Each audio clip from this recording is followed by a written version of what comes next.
Please support our channel with subscribe and don't forget to click bell button. Enjoy this video.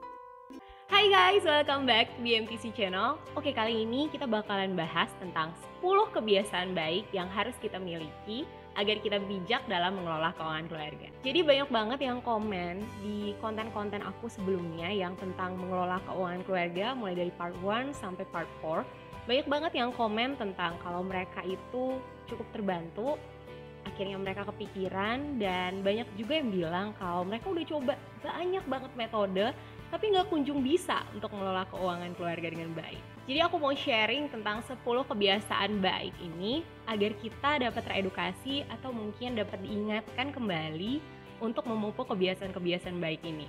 Atau mungkin sebenarnya kalian udah punya kebiasaan-kebiasaan itu, cuma kalian gak sadar aja sehingga kebiasaan itu nggak kalian kerucutin. Oke, langsung aja ke kebiasaan yang pertama. Kebiasaan baik yang pertama itu adalah bersyukur. Ketika kita mampu untuk mensyukuri nikmat-nikmat yang telah Tuhan berikan kepada kita, maka kita nggak akan menginginkan nikmat lain yang orang lain miliki. Sehingga kita tidak akan membuang uang kita atau mengeluarkan uang kita hanya untuk menginginkan apa yang orang lain miliki. So, yang pertama adalah bersyukur.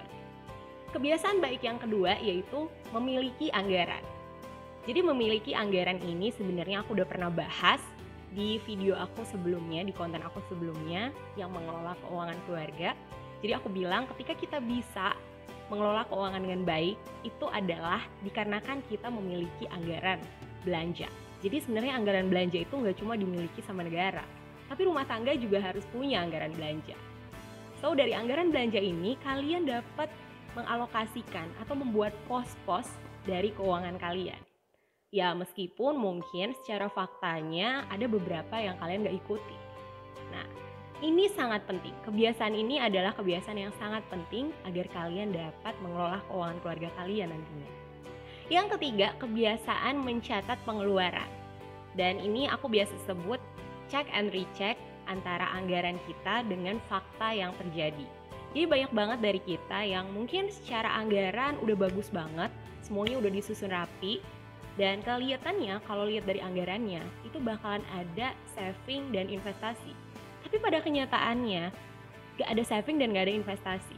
Dan mereka bingung nih, kenapa? Padahal secara anggaran kelihatannya nih ada nih. Oke? Nah, kalau sudah demikian kalian wajib banget yang namanya mencatat pengeluaran-pengeluaran kalian secara detail. Kenapa? Karena dengan mencatat kita akan dapat melacak kira-kira kita miss-nya di pos yang mana. Ternyata mungkin secara anggaran kita mungkin bikin anggaran makan di luar katakan 500.000. Tapi kenyataannya kita sering banget ngikutin teman-teman kita yang ngajakin kita dan kita nggak enakan. Oke, kita akhirnya pergi. So makan di luar kita membengkak menjadi 2 juta. Itulah yang biasanya menyebabkan keuangan kita secara fakta dan anggaran itu berbeda. So kalian wajib banget catat, sehingga ketika kalian udah catat, kalian udah tahu nih, oke, ini udah melebihi dari anggaran. Kalian dapat stop, atau mungkin udah mendekati anggaran, so kalian dapat stop sesegera mungkin. Oke, jadi kebiasaan yang ketiga adalah mencatat pengeluaran-pengeluaran kita secara rinci.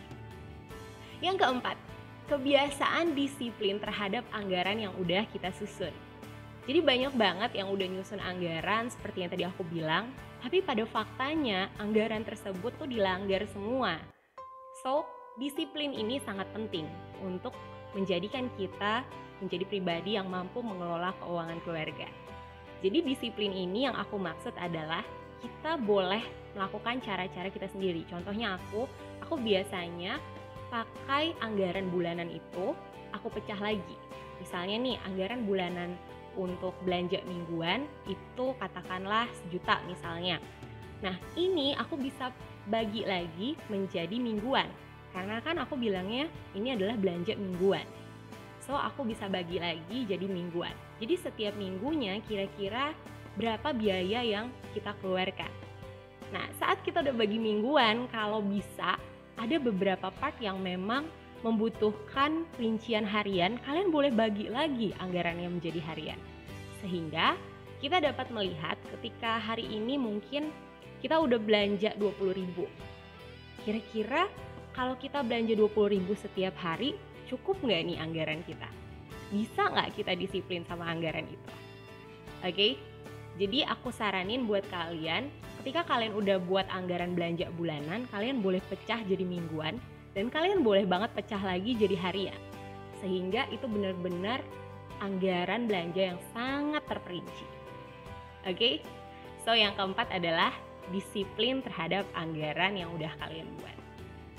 Yang kelima, ini adalah kebiasaan untuk mengautodebetin dari rekening gaji kita ke rekening tabungan dan rekening cicilan rumah. Oke, mungkin kalian punya cicilan rumah dengan rekening yang berbeda, itu bagus banget. Kalian langsung autodebetin dari gaji kalian. Saran aku, kalian autodebetin 1 hari setelah kalian gajian. Sehingga keinginan kalian untuk belanja hal-hal yang gak penting itu semakin menurun. Ketika kalian lihat jumlah uang di akun rekening gajian kalian ini udah semakin menipis, dikarenakan kalian udah langsung autodebetin ke tabungan dan cicilan rumah. Dan kalian harus ingat, untuk rekening tabungan tersebut kalian jangan kotak-atik. Kalian hanya mempergunakan rekening gajian kalian ini untuk memenuhi kebutuhan hidup kalian, sehingga kebutuhan kalian dapat tercukupi dan kalian gak akan ganggu gugat yang namanya tabungan dan investasi. Kebiasaan baik yang keenam itu adalah kalian wajib banget punya yang namanya dana darurat. Aku udah bolak-balik bilang di konten sebelum-sebelumnya, dana darurat ini penting banget. Kenapa? Karena kita nggak pernah tahu apa yang terjadi ke depannya. Contohnya seperti kejadian saat ini. Gangguan dari pandemi COVID-19 ini sangat mengganggu perekonomian kita. Oke? Jadi banyak banget dari teman-teman mungkin yang terkena PHK atau mungkin terkena pengurangan gaji atau lain sebagainya. Ketika kalian sudah memiliki yang namanya dana darurat, kalian sedikit bisa bernafas lebih lega daripada teman-teman yang sama sekali nggak punya dana darurat. Oke? Jadi dana darurat ini sangat penting dikarenakan kita tidak tahu apa yang akan terjadi di kemudian hari. Jadi saran aku, kalian wajib banget punya dana darurat, dan tentang dana darurat ini kita udah bahas di konten aku yang sebelumnya. Kalian boleh buka, kalian boleh pelajari lagi kira-kira dana darurat itu baiknya berapa, di situ aku udah jelasin. Oke? Yang ketujuh, ketika kita menginginkan barang yang mahal yang mungkin terlihat cukup menggerus uang kita, saran aku coba kalian pikirkan 2-3 minggu untuk membelinya. Banyak banget dari kita yang ketika pingin barang mahal itu main langsung comot gitu aja, tanpa memikirkan sama sekali. Dan baru menyesal atau tersadar 2-3 hari setelah membelinya. Itu sama sekali nggak ada gunanya, dikarenakan kalian melakukan penyesalan yang udah nggak bisa kalian ulangin lagi. Oke? Jadi saran aku, ketika kita memang menginginkan barang mahal, saran aku kalian harus mikirin minimal 2-3 minggu. Oke? Contohnya, misalnya kalian pengen beli laptop atau ingin beli handphone yang menurut kalian akan menunjang kinerja kalian, kalian boleh pikirin deh, bagusnya spek yang mana, harganya berapa. Oke? 2-3 minggu itu minimal banget kalian mikirinnya. Atau mungkin kalian pengen beli bedak yang mahal gitu ya, banyak banget kan kaum sosialita atau teman-teman kita yang ikutan hedon-hedonan sama teman-temannya yang lain. Oke, bedaknya mungkin Chanel atau apa gitu ya, sehingga mereka beli tapi sebenarnya nggak mikirin besok bakal makan apa. Oke, jadi main comot gitu aja tuh barang mahal. Saran aku pikirin deh 2-3 minggu deh minimal. Oke, yang ke-8 ini adalah kebiasaan baik dalam mengelola utang. Kita udah pernah bahas di utang produktif dan konsumtif bahwa ada yang namanya utang yang baik. Jadi ketika kita punya utang yang baik pun, kita harus tahu berapa persen batas maksimal kita untuk memiliki utang baik tersebut. Oke, aku udah pernah bahas di hutang produktif dan konsumtif, kalian boleh cek konten sebelumnya. Di situ aku bahas sangat detail. So saran aku, kalian wajib banget punya kebiasaan dalam mengelola hutang dengan baik. Jadi kalian gak berhutang lebih dari yang semestinya. Oke? Yang ke-9, kebiasaan ini adalah kebiasaan yang wajib banget dimiliki oleh kita manusia-manusia yang pantang menyerah. Oke? Banyak banget mungkin dari kita yang rasa-rasanya salary-nya udah diolah sedemikian rupa, salary-nya udah coba untuk dihemat sebaik-baiknya, tapi tetap aja nggak bisa nabung, tetap aja pas-pasan, atau mungkin sorry banget bahkan kurang. Oke, ini artinya adalah kita harus mencari other source atau pendapatan lainnya. Oke, di zaman sekarang banyak banget pendapatan lain yang kita bisa kerjakan di luar pekerjaan main kita. Oke, tapi aku saranin please banget kalian harus profesional. Kalian nggak boleh ganggu yang namanya pekerjaan utama kalian. Oke, jadi ketika kalian memang pengen cari other source, silahkan.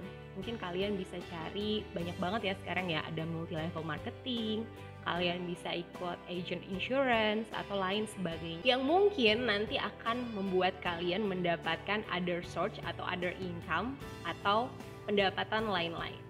Oke, jadi saran aku untuk kalian yang memang memiliki keadaan seperti ini, kalian nggak boleh pantang menyerah, kalian harus terus semangat, cari aja other source lain, tapi ingat jangan pernah kalian main-main dengan main job kalian atau pekerjaan utama kalian.